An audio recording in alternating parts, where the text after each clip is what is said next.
A paz do Senhor, meus irmãos. Estamos aqui mais uma vez para estudarmos a Palavra de Deus, ou seja, as lições de escola dominical, nesse primeiro trimestre de 2025, que é o movimento pentecostal das nossas lições da classe dos adultos, AD Madureira, Assembleia de Deus Madureira, e na lição de número 10, que vai ser ministrada dia 9 de março, domingo agora, 2025. O título da nossa lição é Os Movimentos Pentecostais e Neopentecostal, Renovação e Expansão do século XX. E a lição 10 da nossa classe dos adultos, da nossa lição, vamos ler aqui o texto áureo, a verdade aplicada, e vamos ler também o texto de referência, dessa lição, é da classe dos adultos. De sorte que as igrejas eram confirmadas na fé a cada dia, cresciam em número. Atos capítulo 16, versículo 5. Verdade aplicada. Devemos permanecer fiéis às Escrituras para não sermos influenciados por modismos teológicos, nem arrastados por qualquer vento de doutrina. O texto de referência está lá em 1 Coríntios, capítulo 2, a partir do versículo 1 até o versículo 5. Eu, irmão, quando fui ter convosco, anunciando-vos o Evangelho de Deus, não fui com sublimidade de palavras ou de sabedoria, porque nada me pruz a saber entre vós, senão a Jesus Cristo, este crucificado. Eu estive convosco em fraqueza e em temor, em grande temor.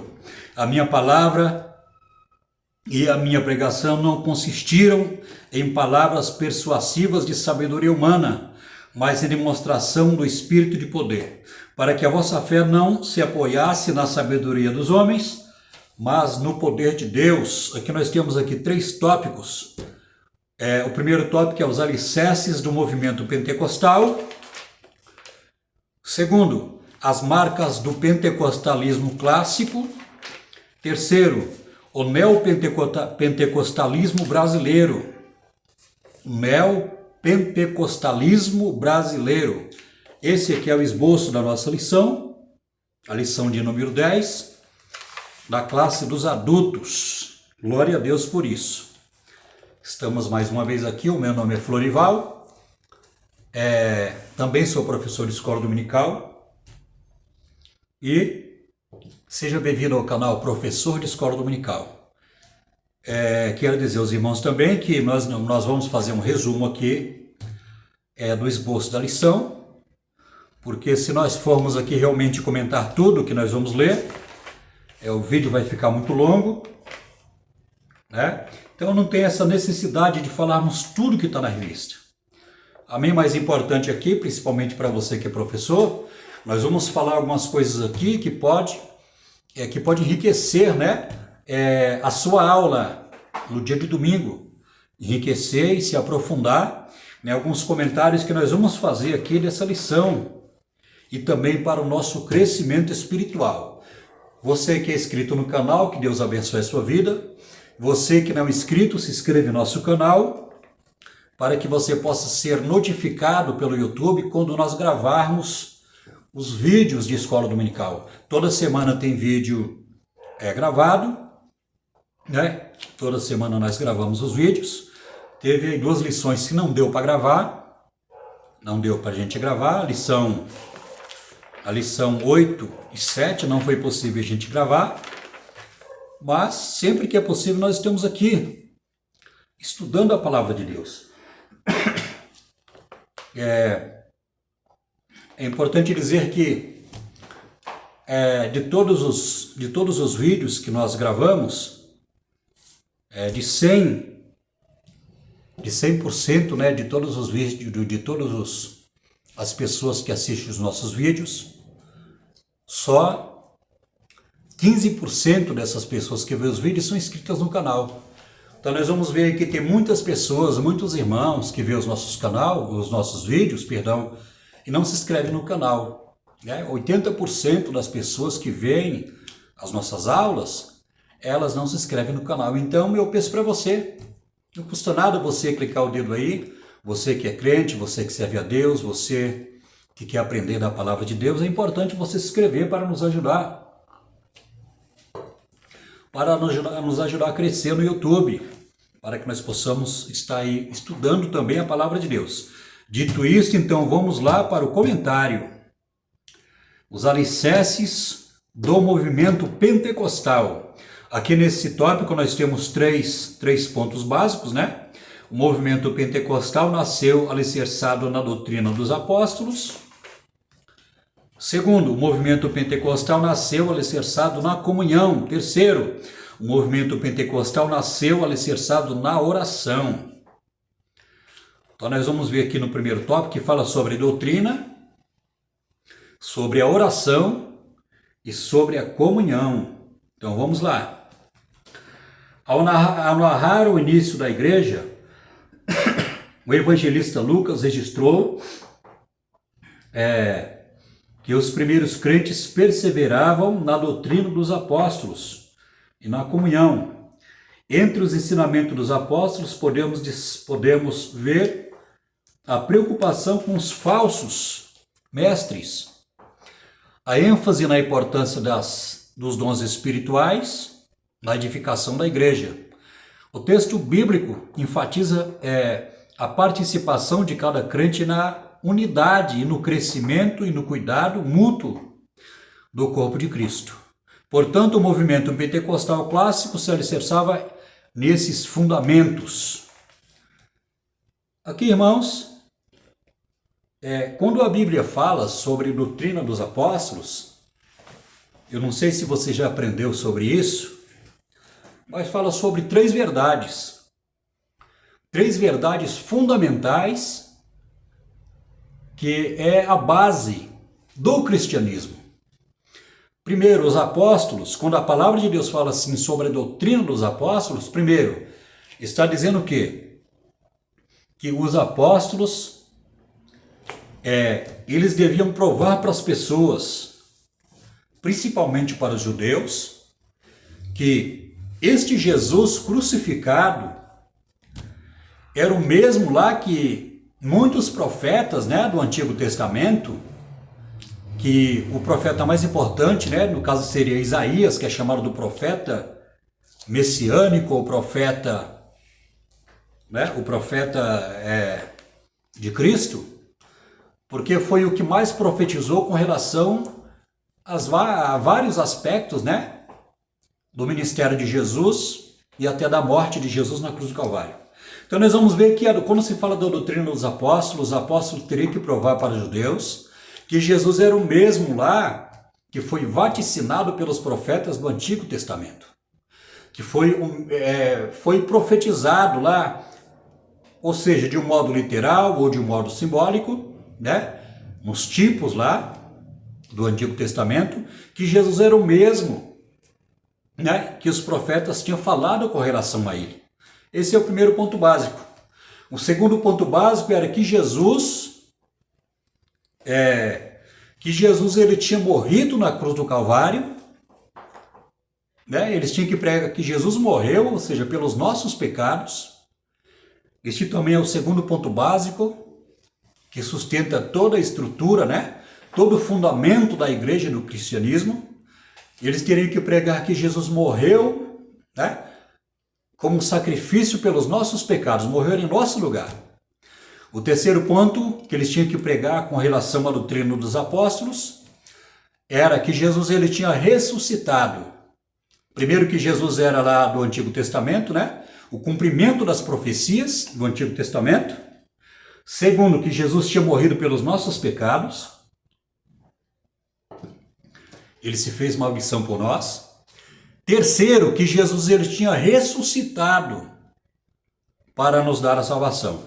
Então, quando você lê na Bíblia, aqui nesse texto que nós lemos aqui, que fala sobre a doutrina dos apóstolos, está falando com relação a isso, né? Os apóstolos teriam que provar que Jesus lá é o mesmo Messias lá do Antigo Testamento, que Jesus morreu pelos nossos pecados e que Jesus ressuscitou. né? Porque a vitória da igreja está na ressurreição de Cristo. Na ressurreição de Cristo. Então isso é importante. Então nós vamos ver que os apóstolos deram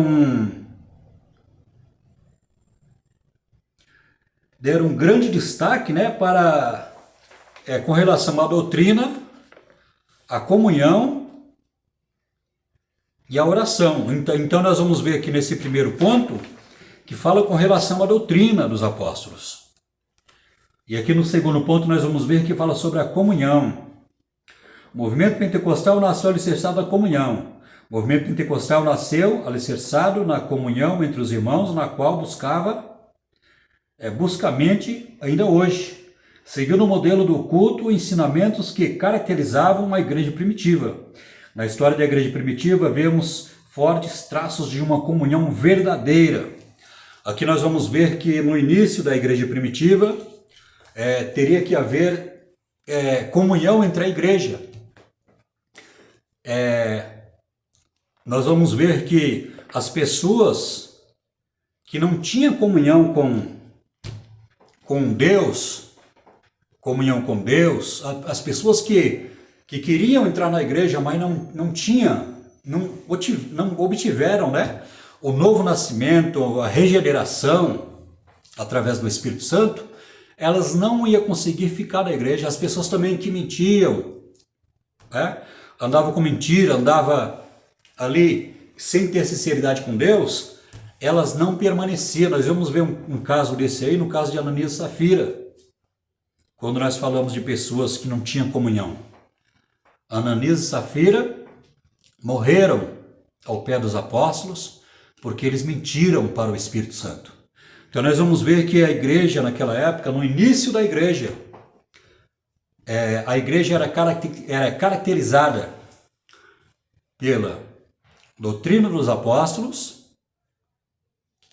pela oração e pela comunhão. Então nós vamos ver que toda igreja verdadeira precisa ter o culto de doutrina, o pastor precisa ensinar a palavra de Deus, precisa ter oração, porque a oração é a chave da vitória, e a igreja, sobretudo, precisa ter a comunhão com Deus, a comunhão com o Espírito Santo e a comunhão com a igreja. Então, a igreja que não tem culto de doutrina, a igreja que não tem oração, as pessoas não oram, a igreja que as pessoas não têm comunhão com Deus, então nós podemos dizer que não é uma igreja verdadeira, porque a igreja verdadeira ela é vista por essas características, pelo ensinamento das doutrinas da palavra de Deus, um povo que clama a Deus, um povo que ora, e um povo que tem comunhão com Deus e com a igreja. Então, hoje em dia, tem igrejas que estão trocando a oração por eventos, coreografia, com outros tipos de atividades na igreja, que estão substituindo a oração e os cultos de doutrina. Aí nós vamos ver que tem igrejas frias, geladas, igrejas que Deus não atua, igrejas que não sentem o poder de Deus, porque tem muitas igrejas que não querem orar, que não querem aprender a palavra de Deus. Tem igrejas que não têm escola dominical.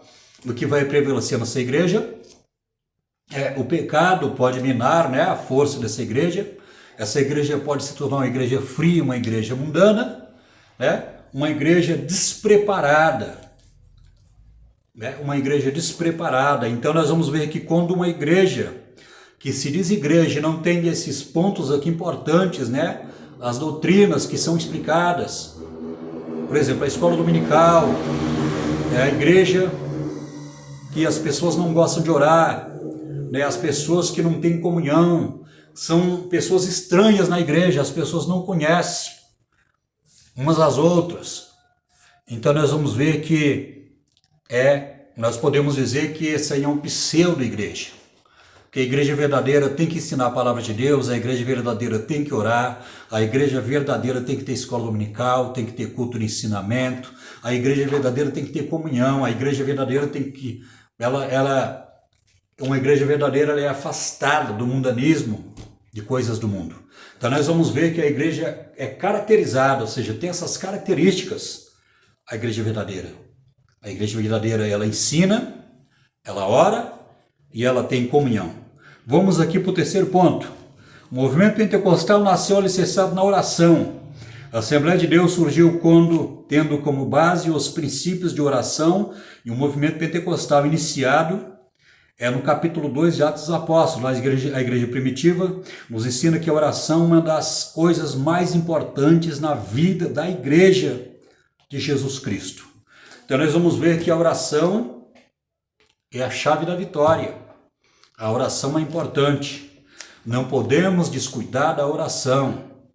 Não podemos descuidar. Devemos buscar Deus, devemos orar. Glória a Deus, né? A palavra de Deus diz: clama-me e respondei-te-ei, anunciei-te-ei coisas grandes e firmes que não sabe. A igreja de Deus precisa orar. É na oração que nós temos comunhão com Deus, é na oração que nós pedimos perdão dos nossos pecados, é na oração que nós buscamos o renovo espiritual, é na oração que Deus nos renova, que Deus nos abençoa, é na oração que nós falamos com Deus, e Deus faz a obra dele em nossa vida. Então devemos orar. Devemos orar pedindo renovo, devemos orar pedindo perdão, devemos orar incessantemente diante de Deus, porque a oração é a chave que abre as portas. Nunca desanime da oração. Glória a Deus por isso. Vamos aqui para o segundo ponto. Irmãos, nós estamos aqui falando rápido, porque é só um resumo, tá? É só um resumo, tem muita coisa para a gente falar. Mas vamos resumir aqui, deixar aqui com 40 minutos para não ficar muito tempo, né? Para que o vídeo não fique muito longo. Então vamos aqui para o segundo ponto. As marcas do pentecostalismo clássico. O movimento que não desiste de proclamar as boas novas. A primeira marca do movimento pentecostal que destacamos aqui é o vigoroso impulso para evangelizar. Os missionários fundadores das Assembleias de Deus no Brasil, Daniel Berg e Gunnar Wingre, ensinaram sobre a importância de proclamar a salvação.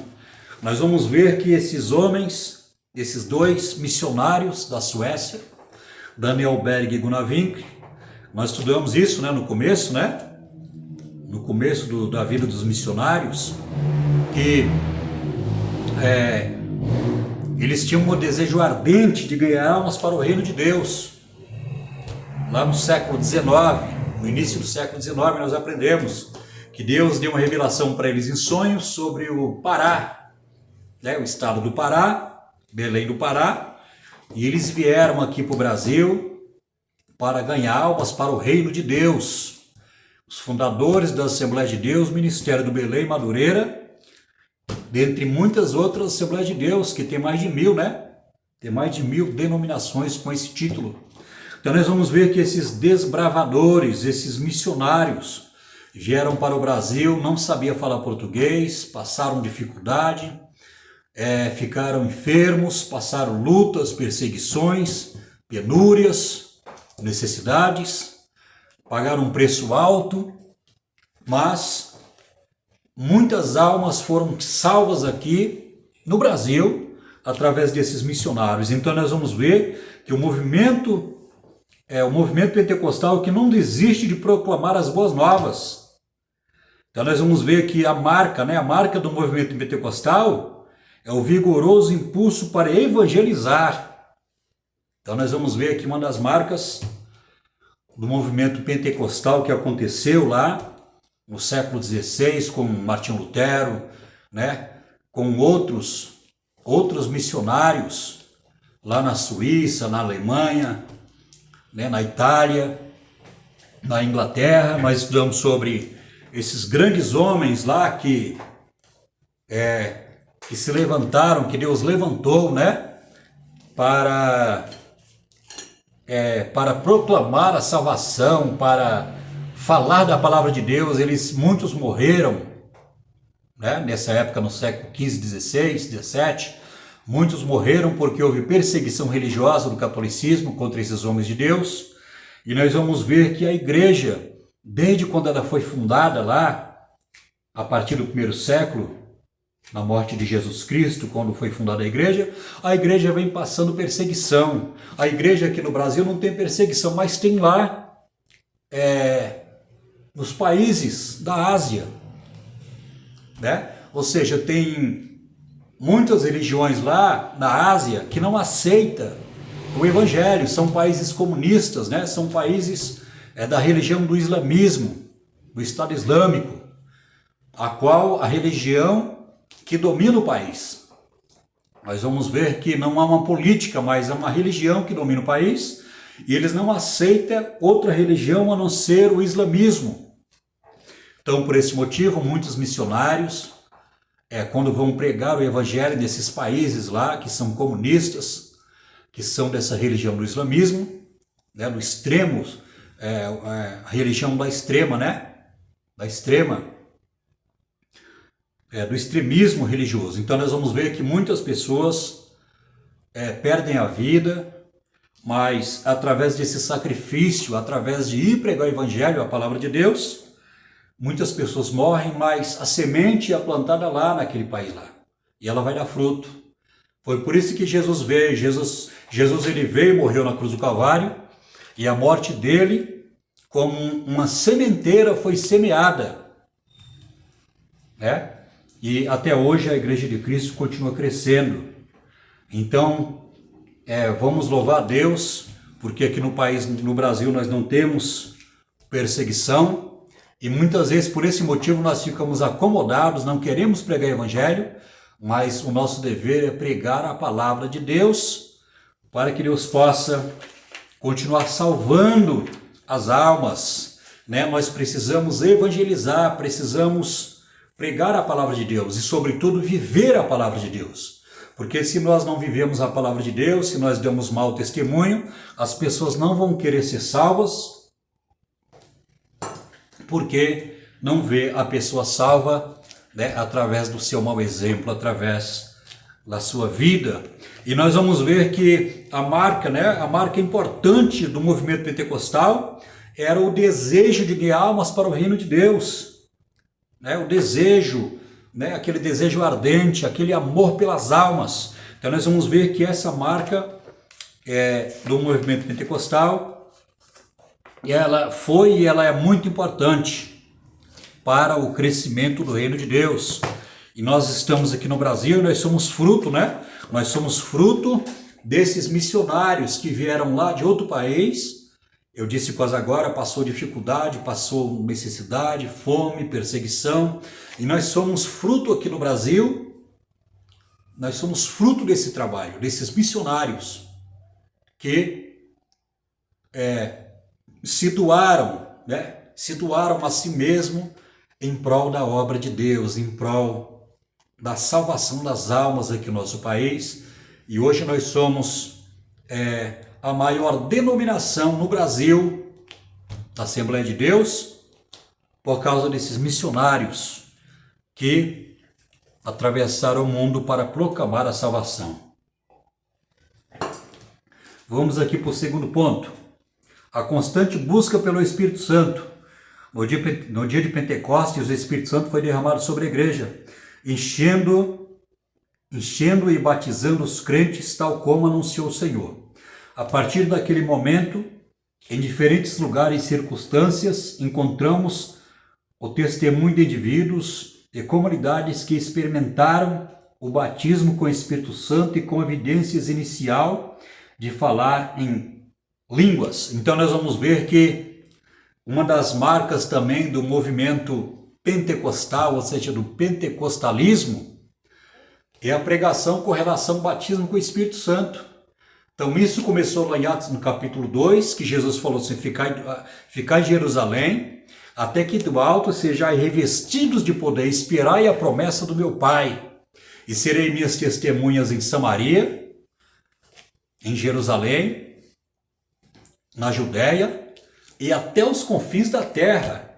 E nós vamos ver que uma das marcas do pentecostalismo é a pregação do batismo com o Espírito Santo. Aleluia, glória a Deus. Então nós vamos ver que essa doutrina do batismo com o Espírito Santo, ela é muito importante, porque o batismo com o Espírito Santo é o revestimento de poder para que nós possamos anunciar a palavra de Deus com ousadia, com autoridade, sentindo o poder de Deus. Você que não é batizado, clame a Deus, ore a Deus, porque Deus ele quer batizar, né? Aquele que não é batizado tem que orar, tem que clamar a Deus, porque é a promessa de Deus. Essa promessa não fica só lá em Atos no capítulo 2. Essa promessa é para a igreja de Cristo, né? Então nós podemos ver que o dom de línguas estranhas, então o sinal do batismo com o Espírito Santo é o dom de línguas estranhas, é o falar em línguas estranhas conforme o Espírito Santo concede. Então nós vamos ver que esse dom vem do alto, vem de Deus, é uma promessa de Deus. E você que não é batizado, busque a Deus, ore a Deus, clame a Deus para que Deus possa te batizar, porque é promessa de Deus, né? E nós vamos ver que essa doutrina, ela é a marca do movimento pentecostal. É a marca.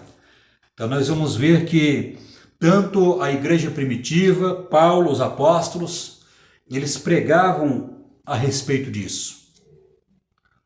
Do falar em línguas estranhas, do batismo com o Espírito Santo. Infelizmente tem igrejas que não acreditam no batismo com o Espírito Santo. Infelizmente tem denominações que acreditam que isso aconteceu só lá para a igreja primitiva. Infelizmente tem isso, tem pessoas que pensam desse jeito.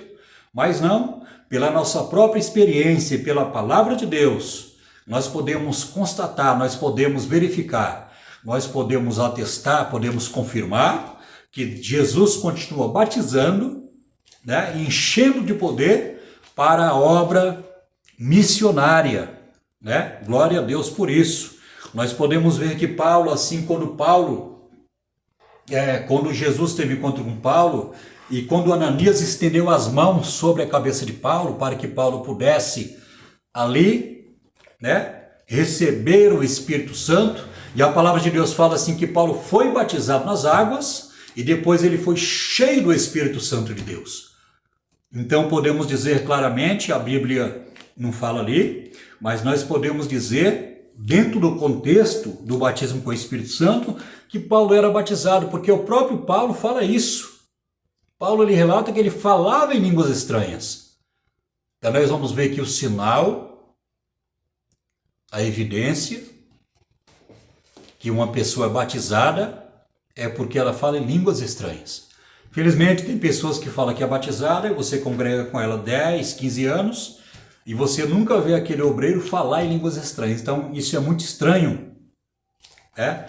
A pessoa que diz que é batizada e ela nunca fala em línguas estranhas, porque o sinal, a evidência, a prova que a pessoa foi batizada é o falar em línguas estranhas.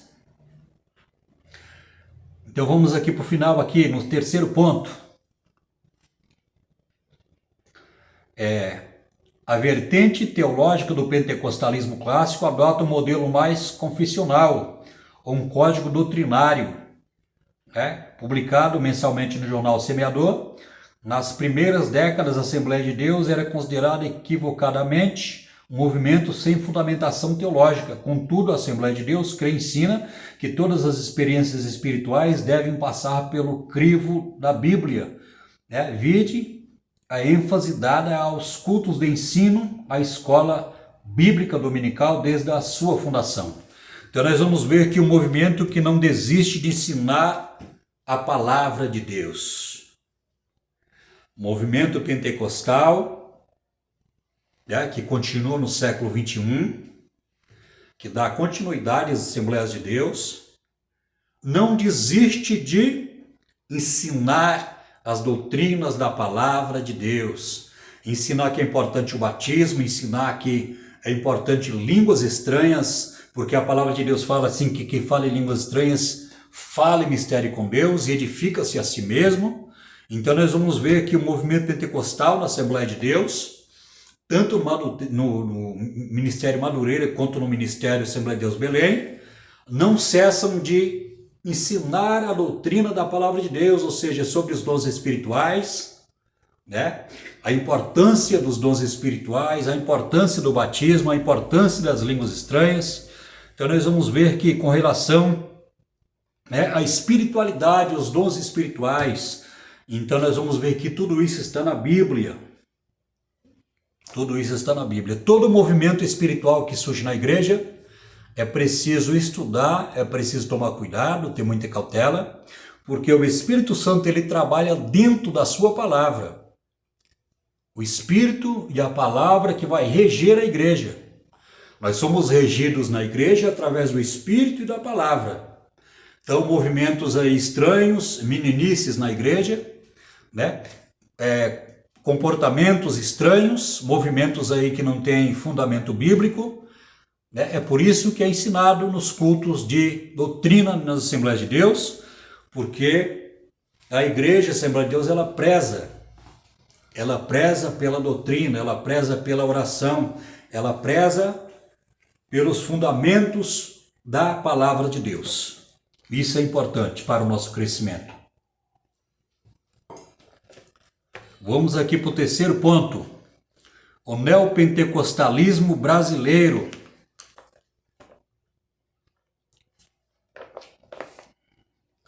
As inovações do neopentecostalismo. O movimento neopentecostal surgiu com algumas inovações que o distinguem dos pentecostais clássicos, inclusive com inovações em seus cultos que nos fazem lembrar do alerta feito pelo apóstolo Paulo, Colossenses capítulo 2, 18. Alguns estudiosos identificam o surgimento dos neopentecostais a partir do final da década de 70, vindo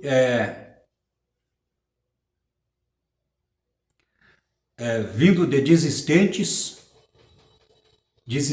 de denominações surgidas a partir do década de 50 e também da própria Assembleia de Deus. Entre os neopentecostais, aqueles que argumentam a necessidade de contextualizar a mensagem para torná-la mais atraente e moderna. Nesse esforço, despreza a ênfase das Escrituras na chamada de Deus ao arrependimento e à fé cristocêntrica, ensinando uma fé nominal, superficial, utilitária e pragmática. Podemos contextualizar, mas sem contaminar nem comprometer a essência do Evangelho de nosso Senhor Jesus Cristo. Então nós vamos ver que movimentos de igrejas neopentecostais, né, que estão trazendo inovações ideológicas nas suas denominações, nas suas igrejas, que essas inovações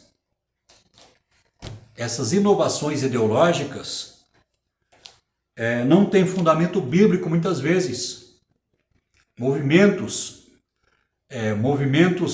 espirituais que nós podemos ver hoje em dia, em igrejas que não tem fundamentação bíblica. Um exemplo aqui, por exemplo, tem igrejas aí neopentecostais que unge apóstolos, né? Ora, a Bíblia fala que Paulo foi o último apóstolo. Paulo foi o último, a Bíblia diz. E o apóstolo, o homem para ser apóstolo, primeiro tinha que andar com Jesus, aprender com Jesus e ser chamado por Jesus. Né? Ser chamado por Jesus, andar com Jesus e ter aprendido com Jesus. Então nós vamos ver que Paulo não andou com Jesus, a princípio, humanamente falando. Mas nós podemos ver que tem duas coisas que podem caracterizar que Paulo era um verdadeiro apóstolo. Primeiro, ele é chamado por Jesus, assim como foi os 12 apóstolos. E segundo, ele aprendeu de Jesus. Ele aprendeu de Jesus. Ele primeiro foi chamado por Jesus, depois ele aprendeu de Jesus. Ele não andou com Jesus quando Jesus estava no seu ministério. Então, Tinha que ter isso. Ser chamado por Jesus e ter andado com Jesus e ter aprendido de Jesus. Então Paulo ele foi chamado, ele aprendeu de Jesus.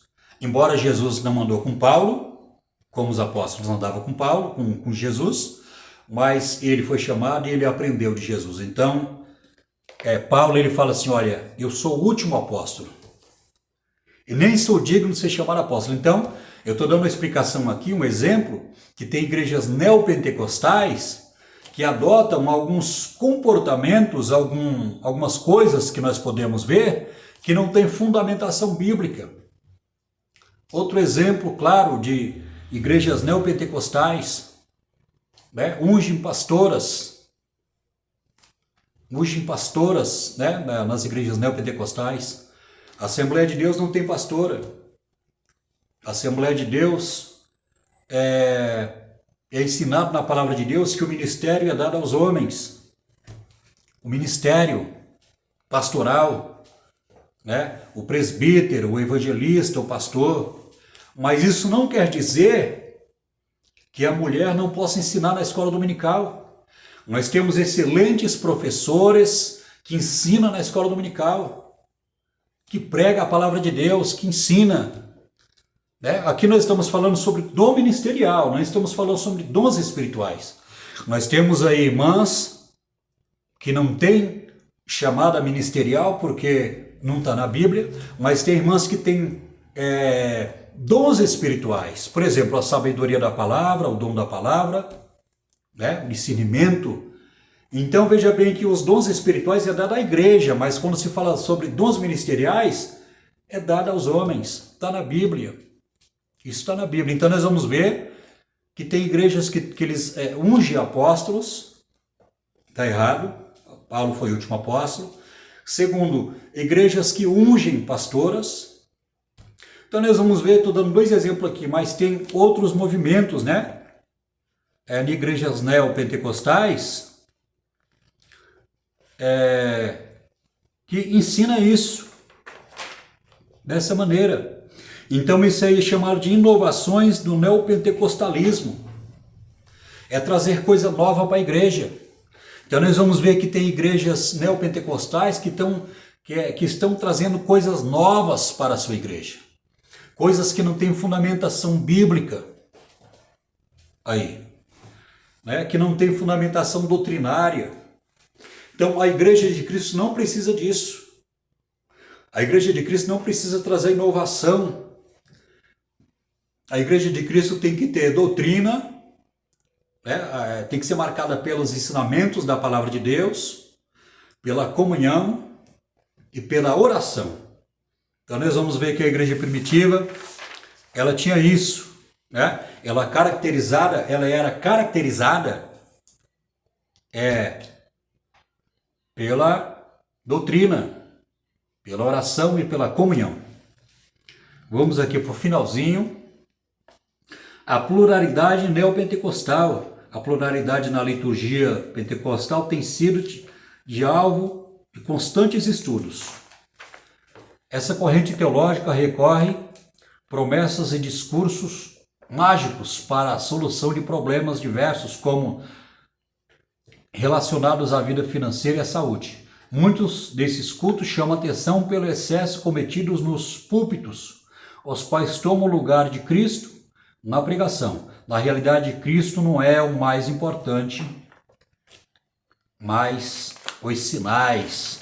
Então nós vamos ver que tem igrejas neopentecostais que elas não enfatizam a questão da doutrina, a questão da oração, a questão da comunhão. O que é pregado constantemente nessas igrejas é a bênção material, a prosperidade material, né? A prosperidade financeira, né? A prosperidade financeira, a saúde física no corpo, né? E a riqueza material. Né? Então nós vamos ver que tem igrejas neopentecostais no Brasil, que se fala muito sobre a prosperidade material. Deixam de lado as doutrinas da palavra de Deus, deixa de lado a importância da oração com relação à comunhão e eles enfatizam a saúde do corpo, a prosperidade financeira, né? Se aquele irmãozinho mora em uma favela, ele é amaldiçoado. Se aquele irmão está com um carro velho que só quebra, ele não é filho de Deus, ele é amaldiçoado. Se aquele irmão está com uma enfermidade, ele precisa expulsar essa enfermidade porque não é de Deus, né? Não que a enfermidade seja de Deus, claro que não é, mas nós podemos ver que teve homens na Bíblia que eram homens de Deus e Deus recolheu eles através da enfermidade.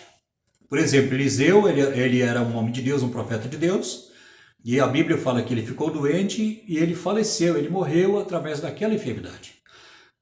O discípulo de Paulo, Timóteo, ele também tinha uma enfermidade no estômago. Era um homem de Deus, escolhido por Deus, usado por Deus, um jovem promissor na obra de Deus, só que ele tinha uma enfermidade. E nós podemos dizer que Paulo certamente orou por ele.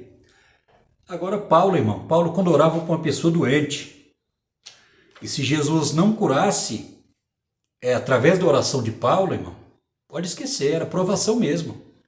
Timóteo tinha uma enfermidade, e Paulo orou por ele e Jesus não curou ele. Então Paulo falou, olha, vai tomando um pouquinho de água aí com vinho, por causa das tuas frequentes enfermidades no estômago.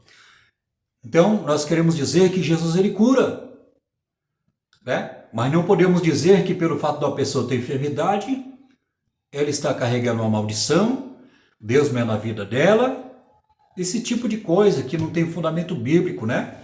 Essas conversas de pessoas que não têm noção do que está falando, amém?